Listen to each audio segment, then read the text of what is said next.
Impossible, just impossible. ইচ্ছে বড় হচ্ছে, অর্ঘ বড় হচ্ছে, কি শিখছে ওরা? কি শিক্ষা পাবে ওরা? যে যে বাড়ি বড়রা ঘরের মধ্যে বসে ড্রিঙ্ক করে, আর একজন আসছে, সে কি শিখবে? তুই ভাব, এইভাবে চলতে পারে না। এই বাড়িতে আমার পক্ষে থাকা সম্ভব নয়, এই পরিস্থিতিতে সম্ভব নয়। আস্তে কথা বল। কেন বলবো? মেজা, ওকে ওকে বোঝান। হ্যাঁ, এরকম চিৎকার চেঁচামেচি করলে বাবার কানে যদি কথাগুলো যায়, বাবা কিন্তু আবার অসুস্থ হয়ে পড়বেন। একটু বোঝান না আপনার ছোট বাবার সঙ্গে কথা বলবো আমি। না তুই যা, তুই যাবি না। বাবা, আজকাল তুই বাচ্চাদের শিক্ষা দীক্ষা নিয়ে বড্ড বেশি ভাবছিস ভাই।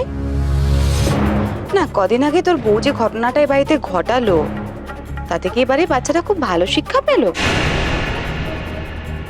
দিদি, আলোর সঙ্গে যা যা হয়েছে তাতে আমাদের কোনো হাত ছিল না। আর তুই কি পেয়েছিস বলতো ওকে? যখন ইচ্ছে যা ইচ্ছে তুই কথা শুনেই যাবি। আর কত যন্ত্রণা দিবি তুই ওকে? তুই কি এটুকু ভুলে যাচ্ছিস যে ও মা হতে চলেছে? হ্যাঁ, তুমি যাও কোনো এখান কথা থেকে। বলবে না তুমি। তুমি যাও এখান থেকে। বড্ডি তো খারাপ কথা বলেননি, একদম ঠিক কথা বলেছে। দুদিন আগে আমার জন্য এই বাড়িতে যে জঘন্য ঘটনাটা ঘটে গেছে, তার থেকে খারাপ ঘটনা তো এটা হতে পারে না। আমার হয়ে কথা বলতে হবে না তোমাকে। তুমি এটা জানার চেষ্টা করো যে বড়দার পুরনো স্বভাবটা কেন ফিরে এসেছে। যাও এখান থেকে তুমি। বাবা রে বাবা, এ বাড়িতে বাঁচলে হয়? একই অঙ্গে কত রূপ। মা গো মা, দেখি যাবো।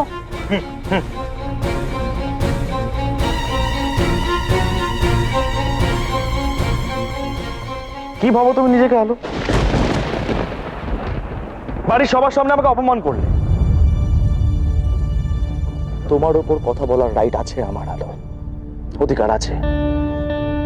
একটা কথা পরিষ্কার করে শুনে রাখো, তোমাকে অন্যায় ভাবে কেউ কিছু বললে আমার গায়ে লাগে। আমি জানি না আমার গায়ে লাগা উচিত কি উচিত না, কিন্তু লাগে, কিছু করার নেই তাতে।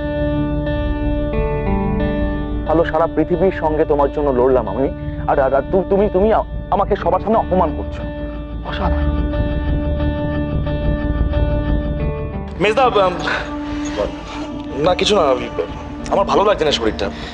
ওকে ওকে যেতে বল না এখান থেকে, ভালো লাগছে না। বলছি তো যেতে বল তো। শোনো না, তুমি রেগে যেও না। দেখো, বড়দার ব্যাপারে আমার তোমাকে কিছু বলার ছিল। কিছু বলার থাকতে পারে না তোমার, যেতে বলেছি তো অনেকক্ষণ আগে। শান্তি চাই প্লিজ, শরীর খারাপ আমার। সৌরভ শোনো, আমার আমার আলো শোন, কেন কথা বাড়াচ্ছিস? তোর কি মনে হয় ও এখন তোর কথাগুলো শোনার অবস্থায় আছে? মেজদা, আমার না বড়দার ব্যাপারে আপনাকে কিছু বলার ছিল। বড়দার অবস্থাটা কিন্তু মানে শোন, বড়দার প্রবলেম তো, তাই বলছিস?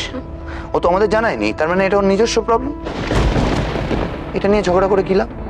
মেজদা, তোর ঘরে খাটের ওপর একাদা জিনিসপত্র রয়েছে বোধহয়, একটু সরিয়ে দিবি?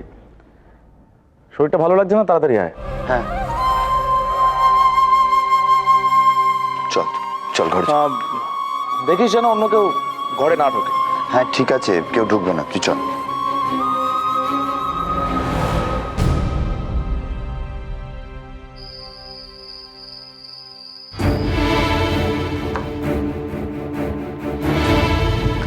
এসব বলা তো সহজ পাচ্ছ থেকে, কিছু বলি না বলে হাতির পাঁচ পা দেখেছো নাকি? আরে যাও না, বাড়াবাড়ির একটা সীমা আছে। দাও, ছাড়ো।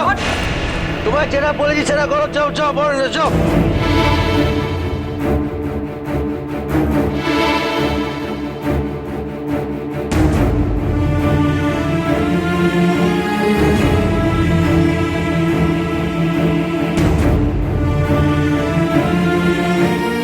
তুমি যাবে না, সব ছাড়কা করবে। এই দেখো, হাতটা কাটলে তো। দাঁড়াও, আমি ওষুধ নিয়ে আসছি। কোনো দরকার নেই।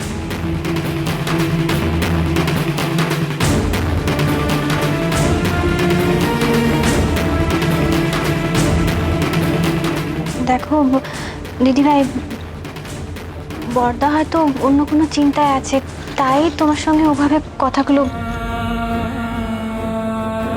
তোমাকে কি কৈফিয়ত দিতে বলা হয়েছে? না, তুমি অশান্তির মধ্যে আছো তাই। শোনো, আমাকে এই কথাগুলো বলার কোনো অধিকার তোমার নেই। আমি শান্তিতে আছি না অশান্তিতে আছি সেটা আমার ব্যাপার। আমার নিজের জীবনটা আমি নিজে গুছিয়ে নিতে পারি, তুমি তোমারটা গোছাও। ছোট ঠাকুর পোড়াতে কি খাবে সেই চিন্তা করো। ছেলেটার জ্বর হয়েছে, জ্বর হলেও সলিড কিছু খেতে পারে না। সেই জন্যই এখানে এসেছিলাম, তোমার কাছে জানতে কি খেতে দেবো ওকে। হঠাৎ কই, ইদানিং তো তুমি আমাকে কিছুই জিজ্ঞেস করছিলে না। কি করা উচিত না উচিত, কোনটা ঠিক ভুল, কিছু তো জানতে চাইছিলে না। হঠাৎ কি হলো? কি চাও বলো তো তুমি, কি চাও? আমি তোমার কাছে হাত জোর করে বলি যে তুমি যা বলেছো যা করেছো সব ঠিক, আমি যা ভেবেছি যা করেছি সব ভুল। আমি হাত জোর করে ক্ষমা চাইবো যে আমায় ক্ষমা করে দাও আমার অন্যায়কে, এটাই চাও তো তুমি? বেশ, আমি তাই করবো, তোমার বড়দাও তাই চায়।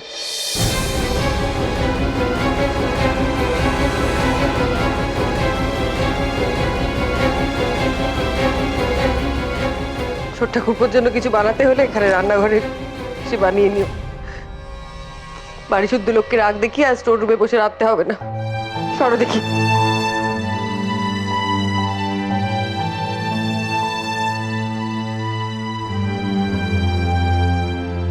তুমি বুঝতে পারছো না দিদি ভাই, বড়টা কত বড় সমস্যায় পড়েছে, আর আমি তোমাকে বলতেও পারছি না। তুমি একেবারে ভুল বুঝেছো। কি করব এখন?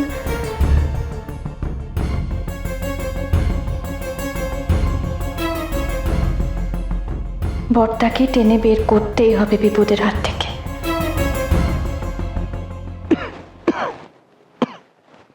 এনে জলটা খা। একে শরীর খারাপ, জ্বর বাঁধিয়েছিস, তার মধ্যে কেন এত উত্তেজনা কে জানে। রিল্যাক্স।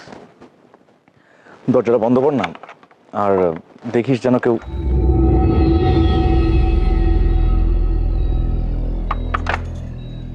মেজদা আপনার ছোট ভাইকে বলুন খাবারের উপর রাগ না করতে, খাবারটা খেয়ে নিতে। মেজদা তুই ওকে বল যে ও যেন সবার আগে এখান থেকে যায়, ভালো লাগছে না।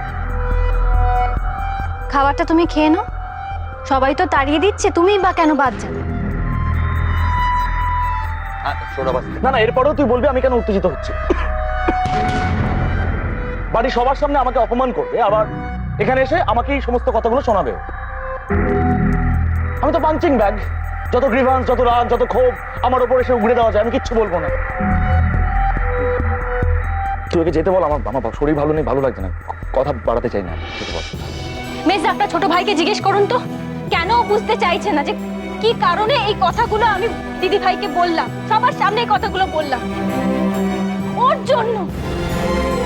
আমি চাই যে সম্পর্কগুলো আবার আগের মতন হয়ে যায়, সবকিছু আবার আগের মতন হয়ে যায়। আপনি বলুন তো, আজ ও আমার পাশে দাঁড়িয়ে আছে বলে ওকে সবাই খারাপ খারাপ কথা বলছে, ও কেন সহ্য করবে সেগুলো?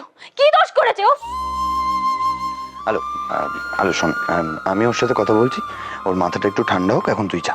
মেজদা আপনি কিন্তু জানেন না বাড়িতে কি কি হচ্ছে, কিচ্ছু জানেন না আপনি।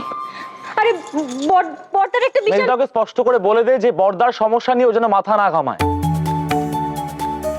কেউ দায়িত্ব দেয়নি ওকে। ওকে ভালো করে রেস্ট নিতে বল, আর মনে করে যেন ডিনারটা কর। ও একা নয়, আরো একজনের দায়িত্ব ওর ওপর আছে, সেটা যেন ভুলে না যায়, প্লিজ। মেজদা আমি কিন্তু একটা জরুরি কথা বলতে এসেছি। শোন, সমস্ত জরুরি কথা কাল হতে পারে। আমি কি বলছি সেটা শোন। এমনিতেই ওর মাথা গরম, ও একটু রেস্ট নেই, আর তুইও কি এখন রেস্ট নে, আমি আছি। সকাল থেকে অলরেডি একটা বড় ঝামেলা হয়েছে তো বাড়ি থেকে, এখন আর দরকার নেই। আমি বলছি তুই এখন ঘরে রেস্ট যা, এগো।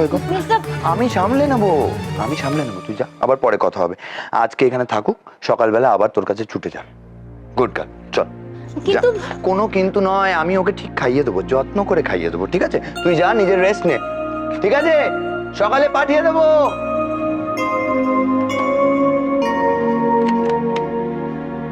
শান্তি, এমন করিস না তুই। এনে স্যুপটা ঠান্ডা হয়ে যাচ্ছে, এবার খেয়ে নে। তুই না খেলে কিন্তু তোর বউ খাবে না, এটা তুই জানিস।